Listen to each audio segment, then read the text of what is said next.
Hello everyone, this is part 5 of What If Naruto Was Adopted in a Good Home, and I hope you guys enjoy this video and to like, to subscribe, to share, and check out the playlist, to see more comment down below. Now let's start the intro. They call me a god. They call me a god. They call me a god. Join my membership, the perks are great. It's in the description. Be sure to like and subscribe, it gives me more motivation. Enjoy. The week passed quickly, with Naruto watching Tazuna at the bridge while Sasuke and Sakura mastered the tree climbing exercise. They had both gotten it down a few days ago and were now using it to build their reserves. Naruto privately thought that Sasuke could have mastered it sooner if he had asked Sakura for advice, but then decided there would be no way that Sasuke could remove enough of the stick from his ass that would allow him to go to a girl for help. Sakura and Sasuke had also figured out that Haku was actually a girl. Guy's team had kept their mouths quiet at her request, but the cat was out of the bag once Sakura walked in of Haku changing. She had complained to Sasuke about it, and Naruto's opinion of the Uchiha dropped once more. It was nothing overt, but Sasuke was now treating Haku slightly less than before he knew she was female. Kakashi had overheard Sakura's GSES, so everyone now knew. Anko had spent some time tutoring everyone in targeting mass enemies. Many may call her insane, not within her or Naruto's hearing, but it was not denied that she was good at her job. When you gave her someone to K, they SD. End of discussion. Team Guy had been having an interesting time. Guy continually tried to convince Kakashi to participate in challenges, and even succeeded a few times. Neji proved to be annoying to Naruto with his constant talks of fate and the fact that AS last, namely Lee and Naruto, could never surpass him. It was all Naruto could do to keep his temper and not punch the Hyuga in the face. Tenten and Haku continued to tease Naruto good-naturedly throughout the week, sometimes even getting help from Anko, though Naruto couldn't for the life of him figure out why.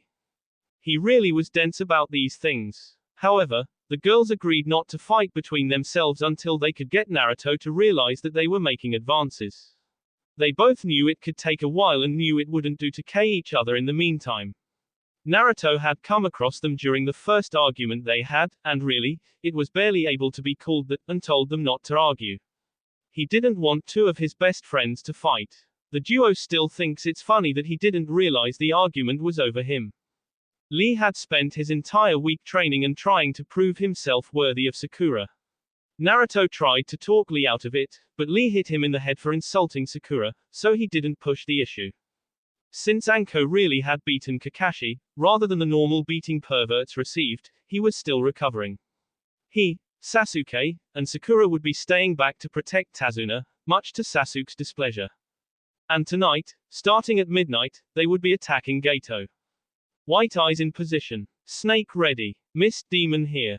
Ice in position. Why don't we just ask if everyone's ready instead of having everyone say so? It gets kinda repetitive. Naruto makes a good point. And why'd I have to be pointy? Couldn't I get a better codename? A most youthful question from my youthful student. Guy, shut up. Yelling won't help with stealth. Yes, Anko-san. 3, 2, 1, go.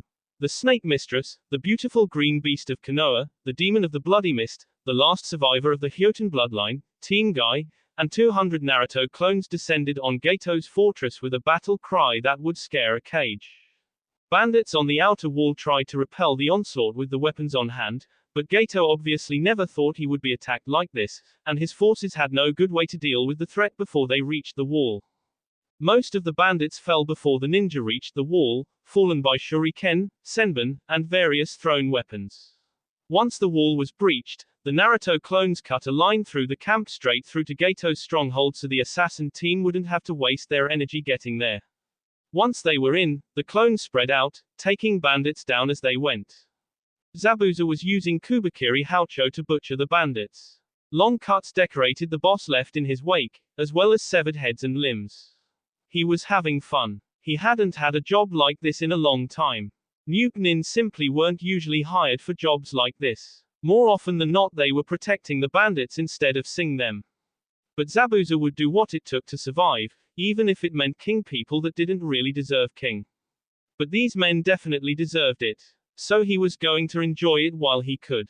Haku was using her exceptional knowledge of anatomy to make sure the men SD as quickly as possible. Senbon LD skin and men simply collapsed.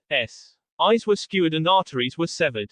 Haku didn't like king people, but she knew this was needed and these men deserved nothing less than death. Even so, she tried to make it as painless as possible.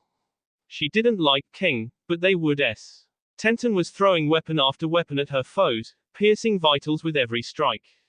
She unsealed an elegant katana, wanting to save some of her throwing weapons until she got a chance to collect some of the ones she had already used, and began to through the horde.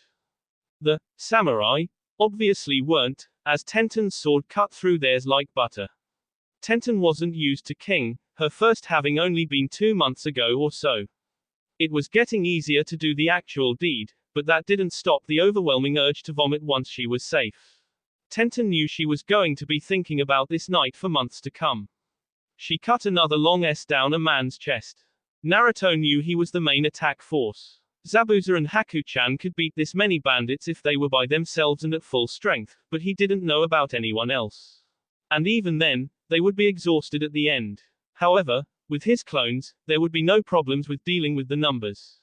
Hey Kit, do you sense that?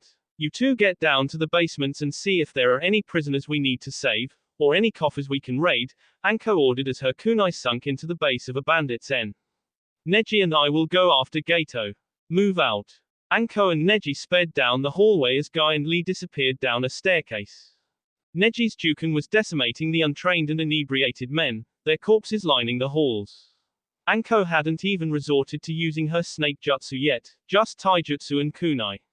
Unlike most people, who used kunai as a distraction and trap weapon, Anko was the rare person who was able to use it as a viable weapon. Her throws were fast and strong enough that most people weren't able to dodge them, and when used in conjunction with the devastating Hebaken taijutsu style, she was sly. The duo cut their way through to the center of the fortress. Can you find the target? Anko asked. Activating the Byakugan, Neji quickly searched the rooms for Gato, but there were simply too many people to pick him out properly. No, there is too much interference. We would have the best luck if we moved our search upwards. The rooms improve in quality as they rise, and it stands to reason that this Gato would believe himself important enough to give himself the best room. Neji and Anko did just that. Continuing past the numerous bandits and few high genin level missing nin, they tore their way to the top of the tower. Lee, we must show these misguided men what the power of youth can do. Konoha Senpu. Yosh. Guy Sensei. Konoha Daisenpu. The bandits of the lower levels were startled by the arrival of the two beasts of Konoha. So startled, half their number were slain before they were able to gather their wits enough to react. But by that point, they were too late. Lee and Guy's extraordinary speed and strength had defeated them before they walked through the door. The door to the prisoners' cells shattered with the force of the hit used to break it down. The women trapped there shrieked and pressed themselves back against the walls of their cages. They were too well used to men coming in like this, to take them and abuse them. However, they were not expecting someone to save them. They had given up hope long ago. Guy's voice was firm and serious as he spoke. Lee, make sure the women are okay. Do not frighten them. I will return shortly. Make sure no one enters but me or one of the others. The genin could only look at his sensei with wide eyes. He had never seen him so serious. Hi, Guy Sensei. As the beautiful green beast of Konoha left the room, the mansion echoed with the sounds of S-men, felled for their crimes against humanity. Naruto sniffed the air and caught something strange. What is that? That would be the scent of a bear demon approaching. Probably coming after you. What? Why? I know I taught you that demons are very territorial. During your leave of absence from your village, you didn't run into any territories I'm not in good standing with. That's why we haven't had this problem before. However, while bear and fox demons aren't currently warring, we certainly won't hesitate to kill any who wander from their lands. Somewhat like the relationship between your village and the one from Earth Country. But now that I think about it, almost all the demons from Earth Country are at peace with my clan, and would probably even help you. Funny how that works out, isn't it? Yeah, hysterical, thought Naruto dryly. What do I do? What is that supposed to mean? K it before it KS us, idiot. But I swear to Inari, if you summon me to deal with this incompetent Yukai, I will help it stomp the S out of you. I would like to stretch my limbs more often, but I will not demean myself to attacking something so weak as this. It would be an insult to my power. I see no reason you shouldn't be able to defeat it on your own, at least if you hadn't been raised by such weak creatures such as humans all your life. Anko Ne-chan and Ibiki Aniki are not weak. Take that back. And it was a human who beat you and sealed you in me. Silence. I will not take back what I said. Humans, on the whole, are weak. There may be a few exceptions, but they are what they are. And as for the human who defeated me, he had nearly his entire village attacking me, and then came after me with the boss of all toad summons. And the only reason I was sealed was because he caught me by surprise. And besides, it was only a temporary defeat. Wait, temporary. What's that supposed to mean? I thought USD when I S. It means what you think it means. I am sealed in you. I will S when you S. I will be sent to hell. However, I will escape from there. I've done it before. The only reason I don't let you S so I may begin my escape is because it would take quite some time to do so, and because I enjoy watching you get the S kicked out of you.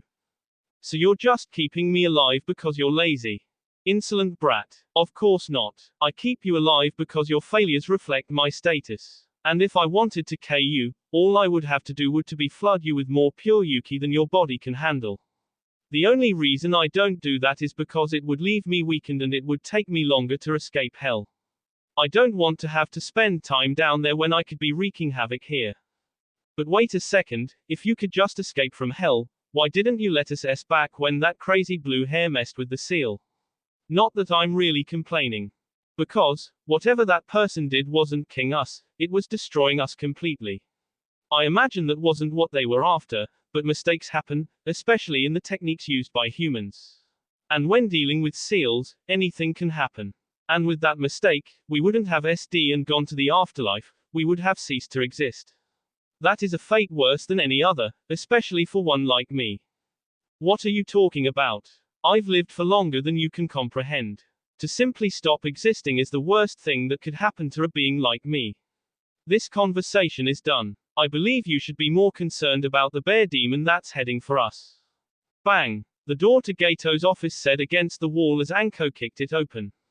Gato jumped and his two guards were barely able to keep themselves from doing the same as Anko and Neji bounded in. What's going on here? Gato demanded, his short frame rising from his chair.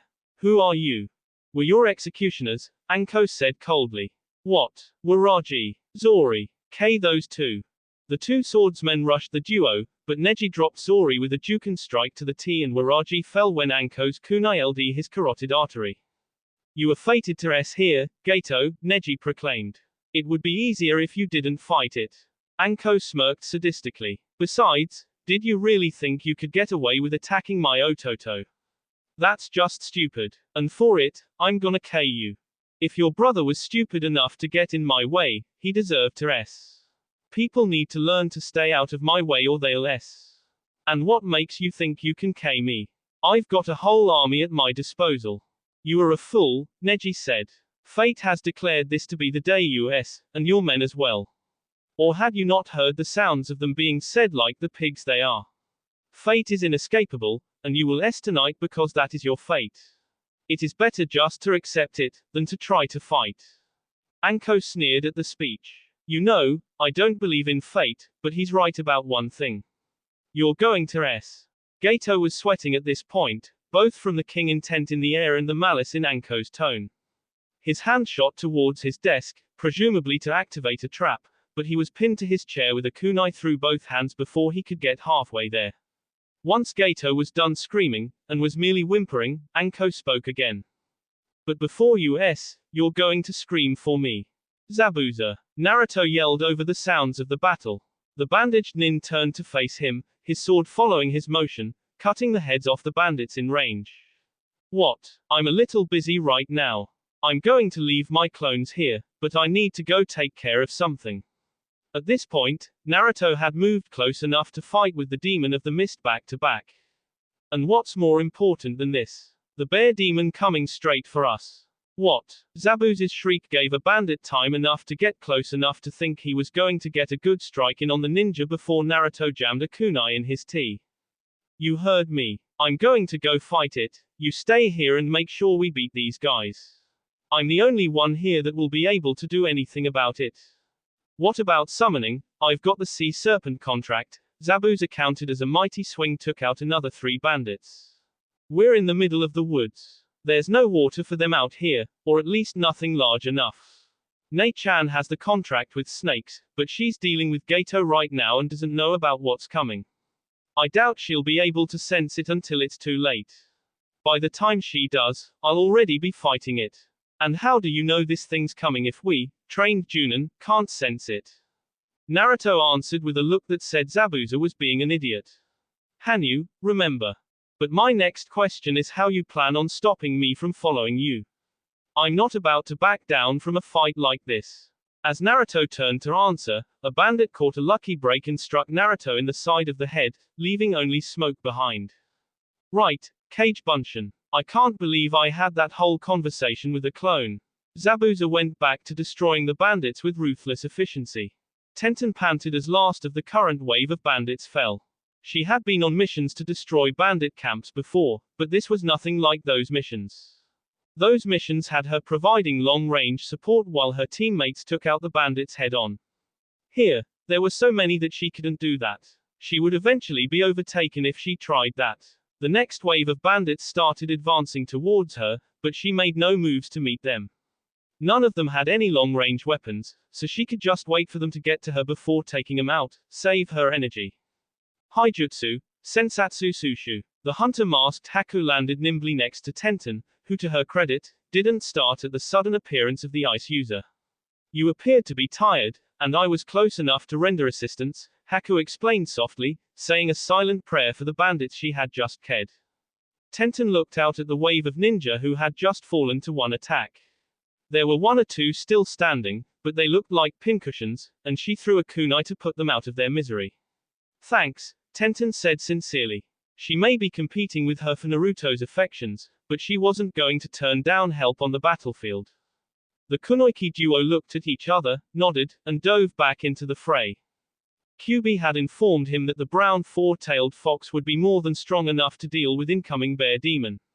Cheromaru was large, but definitely not the size of the boss summons. Of course, nothing below a 7-tailed fox was, but that was beside the point. Naruto could smell the bear demon getting closer. It seemed to have sped up, spurred on by the fact that its target was moving towards it.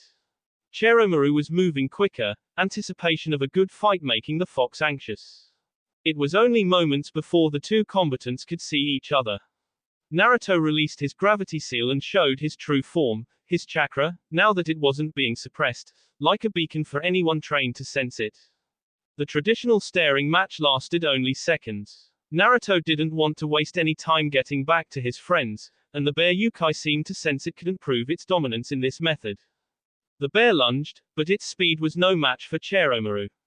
The demon spud, surprisingly quickly, and swiped at the summon with its claws. Cheromaru shifted, and landed a strike of his own. What is our plan, Naruto-sama? The large kitsune asked, the rumbling voice powerful in Naruto's sensitive ears. Keep that thing from getting out of control, and get me close. I'm going to try to blind it if I can get close enough to its eyes. Very well, Naruto-sama. Kitsune bye. The flame attack interrupted whatever the bear was about to do, and from the looks of it, Naruto decided he didn't want to be hit by it.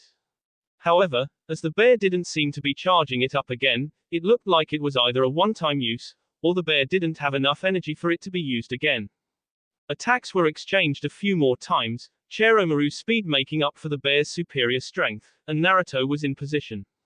He leapt from Cheromaru's head and drew 2 poison-coated kunai Anko had given him from his thigh pouch.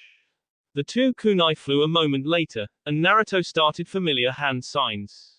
Kunai Kage Bunshin no Jutsu. The poisoned weapons and their clones peppered the eyes of the demon. The bear roared in pain as it reared back on its hind legs. Cheromaru took his chance and sunk his teeth in the bear's tea. Kitsune bye. The attack burned through and torched the en and head of the bear Yukai.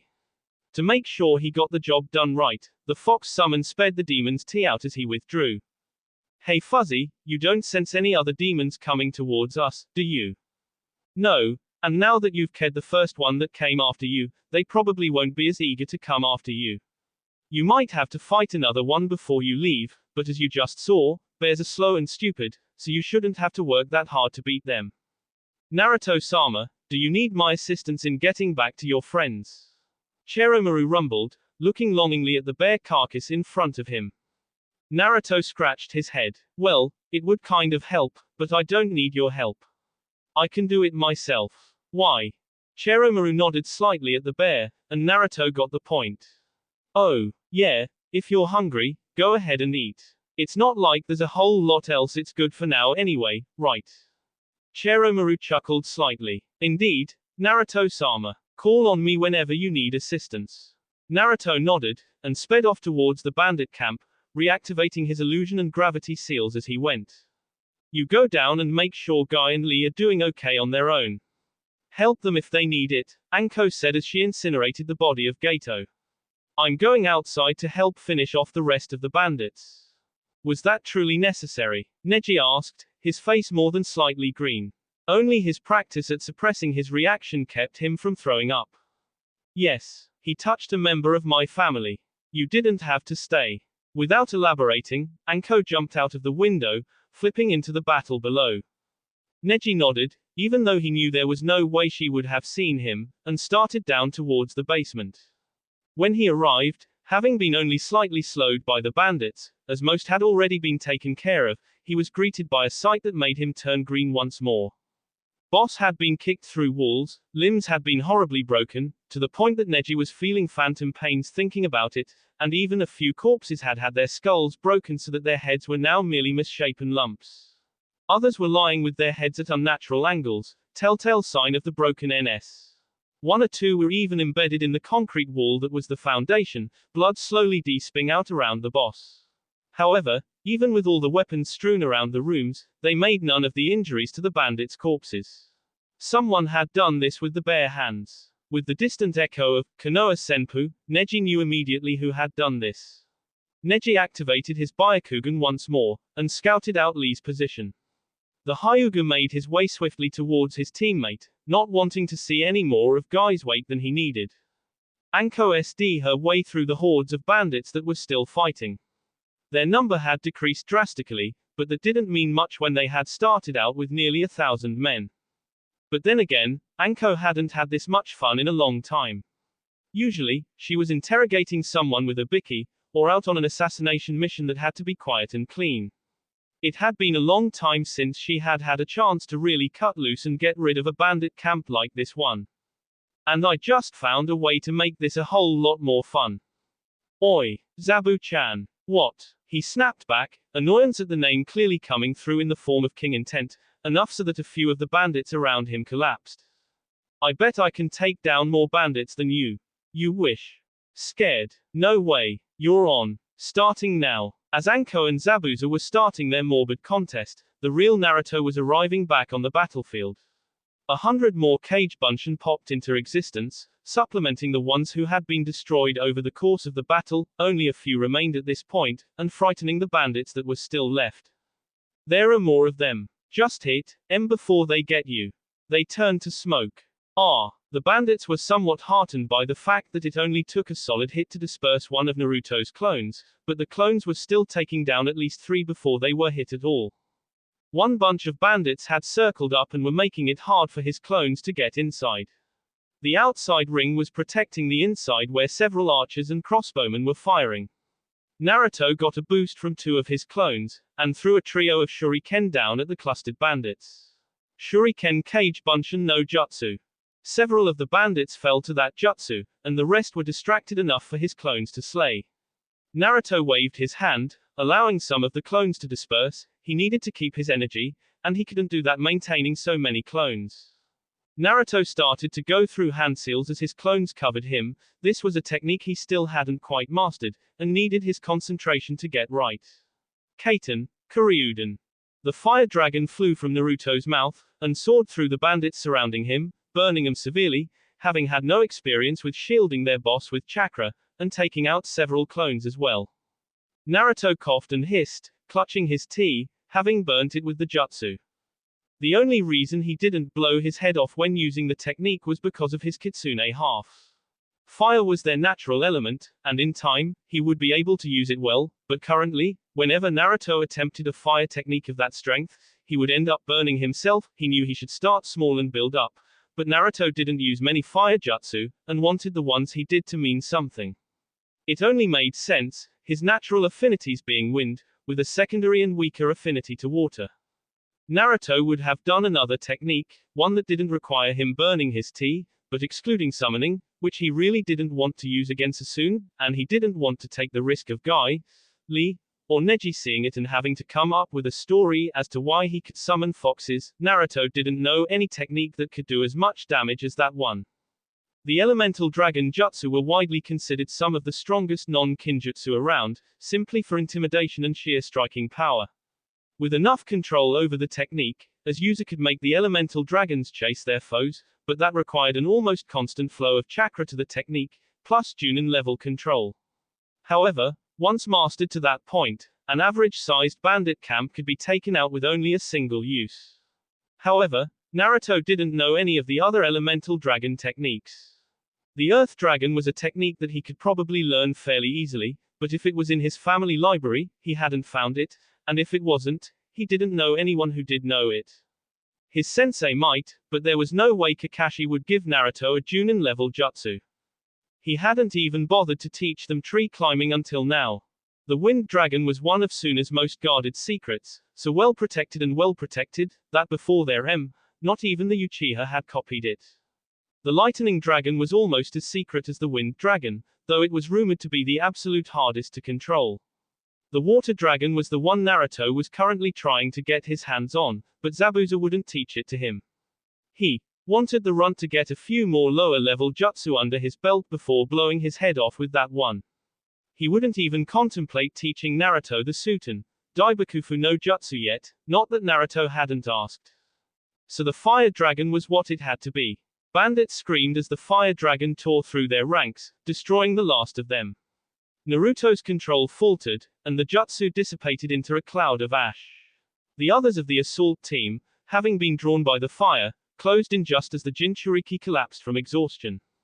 Naruto-kun. Haku and Tenten cried as they saw the blonde succeed to exhaustion, rushing to his side faster than they had been. Body counts anyone? Zabuza asked. There were more than we thought. I ended up with somewhere around 250 or so. All told, about 120, Anko mused. But there weren't as many inside as there were out here. And I spent some time with Gato too. Her face darkened as a sadistic smirk crossed her face and everyone knew what happened. 150, Haku said quietly. Almost 100, Tenten muttered, annoyed that she was on the bottom of the totem pole. The rest, Naruto said as he gave a shuddering yawn, and a bear demon. He closed his eyes, and fell asleep, leaving the others to wonder what Naruto meant by that, Zabuza being the only one he told.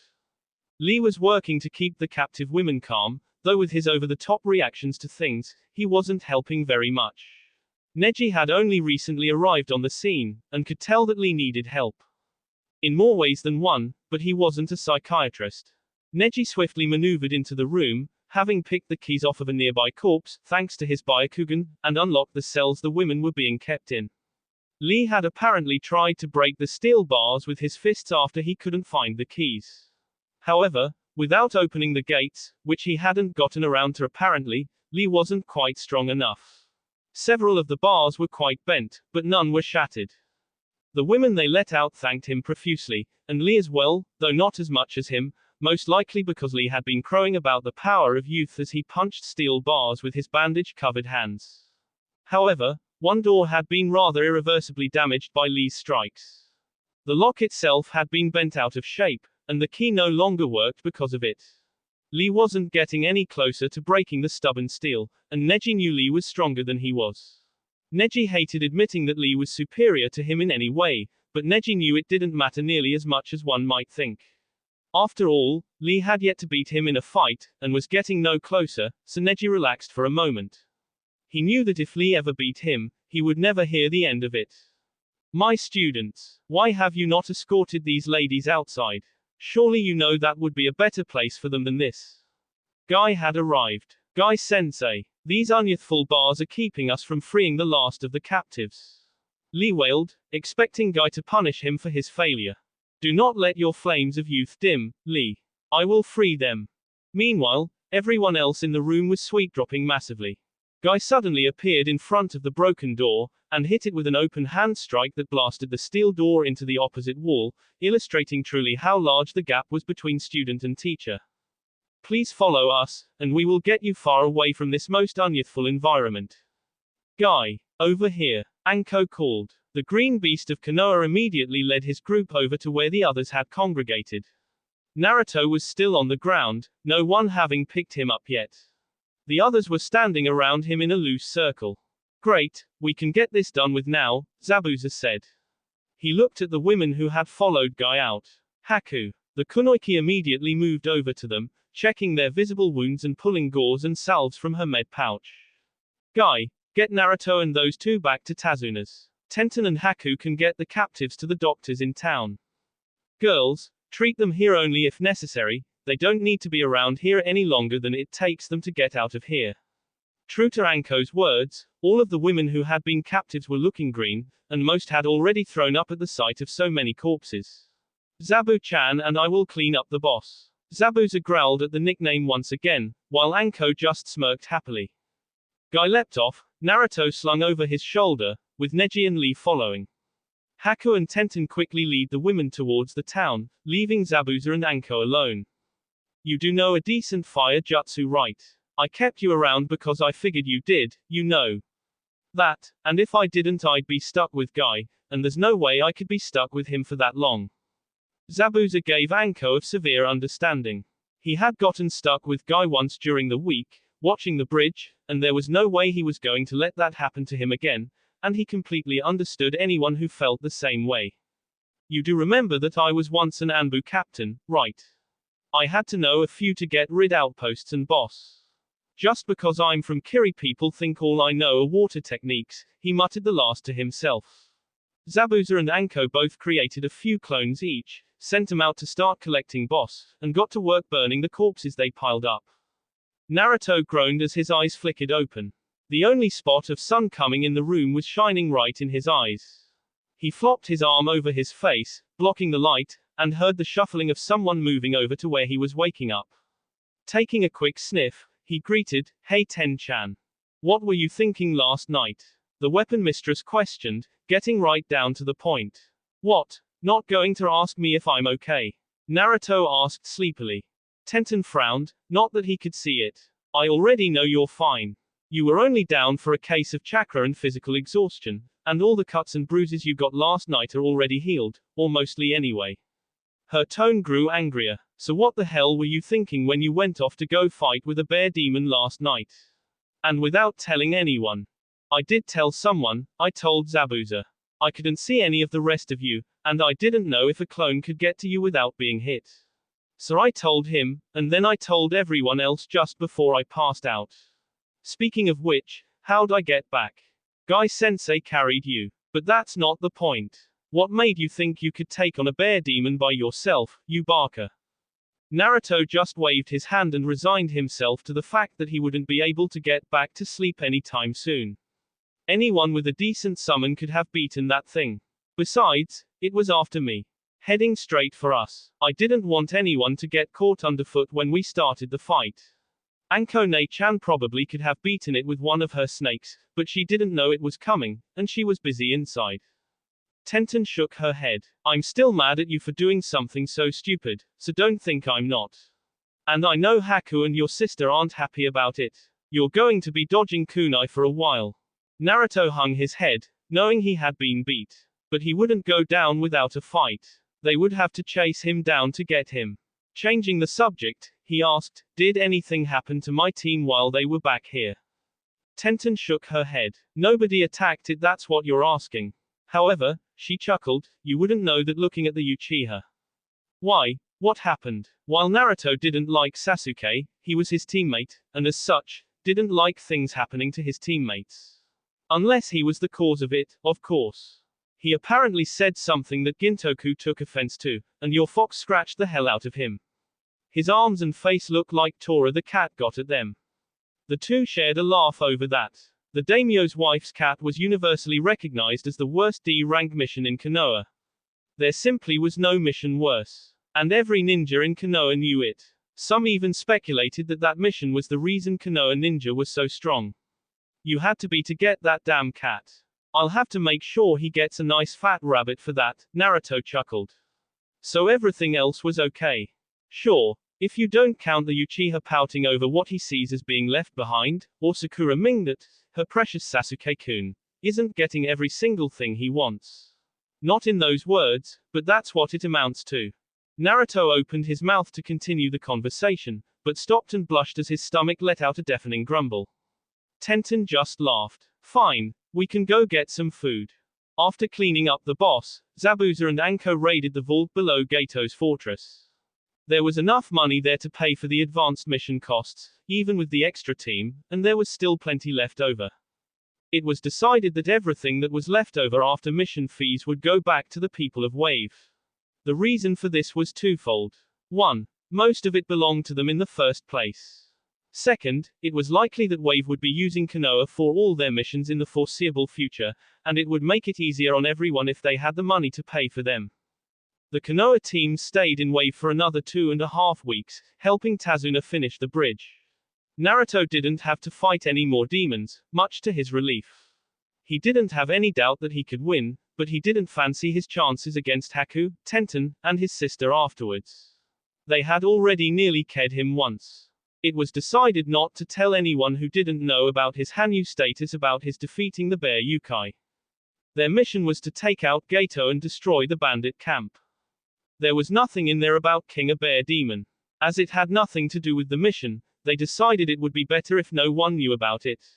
After all, if no one else knew about it, no one could leak it to the council, who had been looking for a reason to do away with the demon for years. And though he trusted his fellow Konoha shinobi, his Hanyu status wasn't something he wanted anyone outside his family to know about. The people of Wave were especially grateful to the Konoha nin when they assisted in finishing the bridge. Sasuke opted out under the banner that he had to train, while Kakashi stayed and observed him. Sakura tried to join him, however, Kakashi suggested that she stay with Tazuna after showing her the water walking exercise to practice. Sakura agreed, not wanting to go against her sensei, but did so with no small amount of pouting. Naruto and Guy were barely able to hold Anko back from killing her for that reason alone.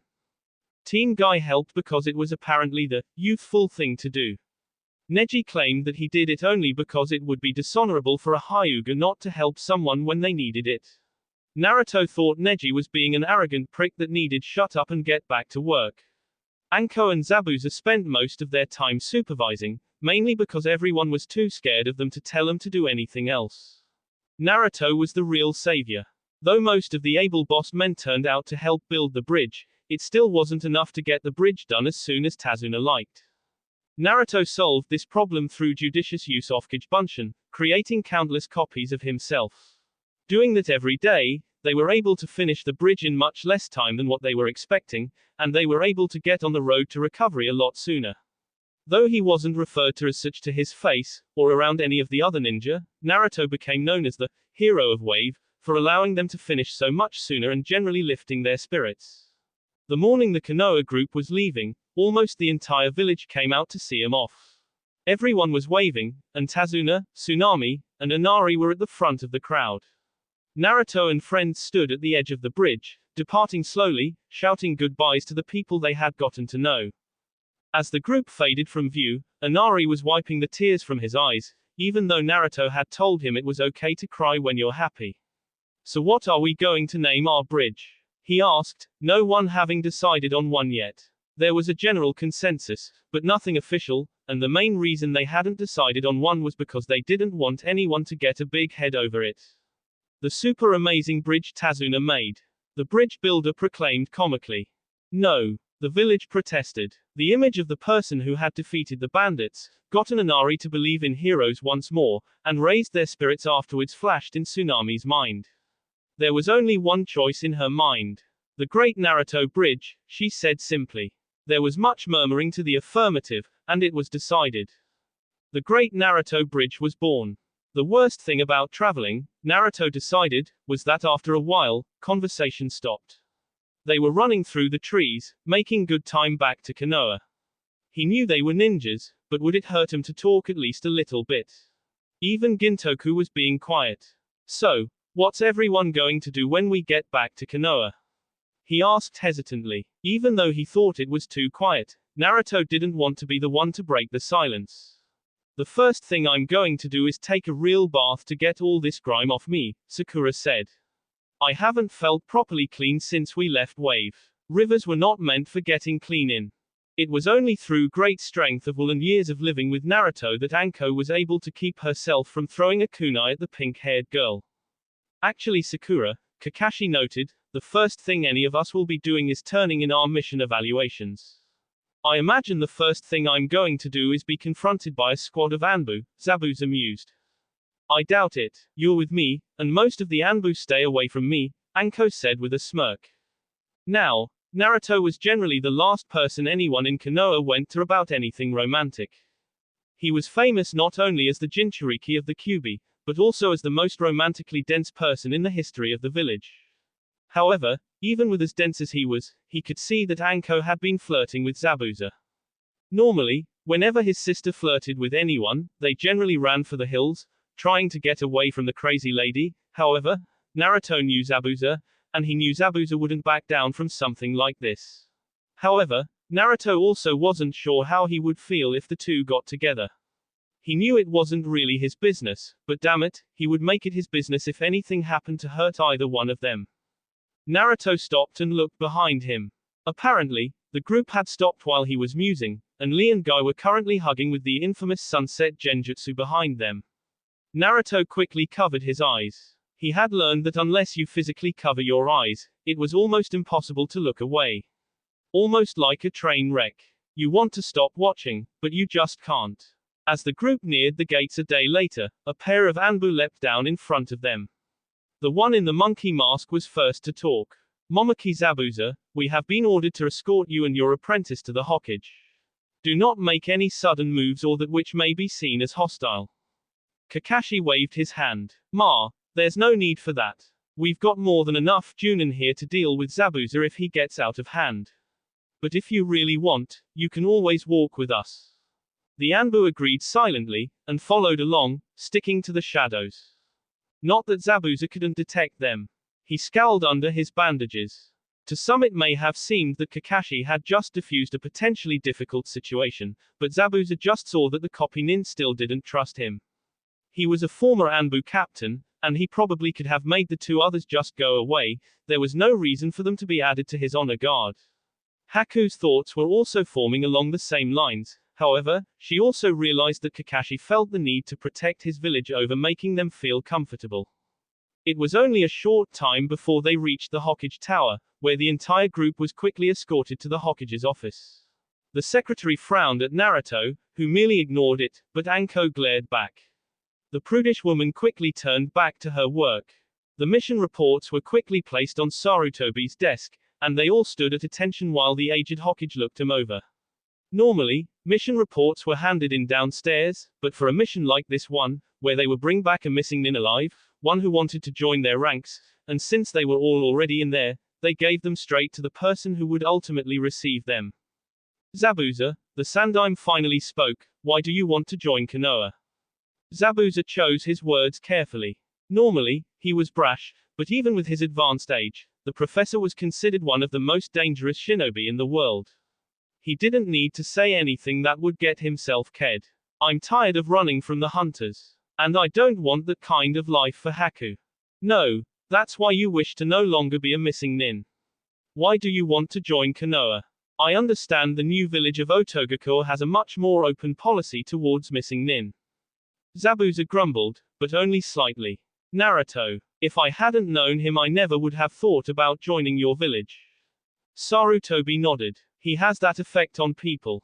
Just recently he convinced my student Tsunade to return. Anko told me about that. For all as loud as the runt is, he doesn't talk a whole lot about what he's actually pulled off. Hey, Don't get upset, Naruto, Sarutobi interrupted. That's actually a good skill to have, the ability to talk without saying anything. It can be a very effective distraction. Ha! Take that, Sasuke team. I've got a skill you don't. I know you don't, cause you never talk that much anyway. Kakashi deflated Naruto quickly. Of course, knowing when to not say anything at all is important as well. Naruto's good mood swiftly fled. Naruto, do not let your fires of youth dim so quickly. Guy exclaimed. My eternal rival's hippitude is something I have not yet duplicated, but that does not stop me from working hard. Yosh. Guy-sensei. Lee. Guy-sensei. Lee. The Hokage's tea clearing brought the duo out of the hug just before the sunset genjutsu appeared, something they were all grateful for. Especially Naruto. It had caught him more than anyone else during the wave mission. Sarutobi spent the next half hour hearing exactly what happened during the mission. He appeared upset that Anko had beat Kakashi so badly, but understood her reasons. He also disapproved of the copy nin's method of information gathering, but thought what she had done was over the top. Fortunately for her, it didn't affect their mission too drastically, otherwise, Anko would have been catching Tora the cat for the next month. Upon hearing what conditions the women in the basement had been kept in, Sarutobi knew he had made the right decision in sending people in to destroy Gato. Not only did he have the stranglehold on Wave's economy, but people of that kind of evil didn't need to be alive. He wished he could have sent a more experienced team on the mission, but there was no way he could have. Resources would have been stretched too thin to adequately prepare for the Chunin exams, and more teams would have just taken longer to get out there. Not to mention there's no way of knowing how they would deal with working alongside a nuke nin, especially one with Zabuza's reputation. Once Sarutobi heard the numbers on the body count, he was concerned. Not just for Naruto, but for all of them. Normally destroying a bandit camp meant killing a total of 100 at the most. Not over 1,000 people. Sarutobi wished he had sent at least another Chunin along just to help out with that. But he wasn't so worried about that as the psychological ramifications. Zabuza would be fine, as would Anko and Guy, but the Genin would probably be having trouble sleeping over that many people, no matter what kind of people they were. He would make sure to check up on them. Sarutobi broke from his thoughts and addressed the group in front of him. Zabuza, you and Haku will be allowed to join my shinobi. I know you are Chunin level, and based off what I've heard, I have no problem placing Haku at the rank of Chunin. You can expect to be watched for the foreseeable future, but as long as you don't do anything that breaks the laws of the village, you won't have to worry. Thank you, Hokage-sama. Zabuza and Haku said in unison. They both knew it was a much better deal than they would get in some other villages. Sarutobi's face hardened. But know this, if you hurt any of my people, I will come after you personally. The former Kiri duo gulped audibly. That will be all for this video. Be sure to like, subscribe, share, and comment down below for more videos. Goodbye.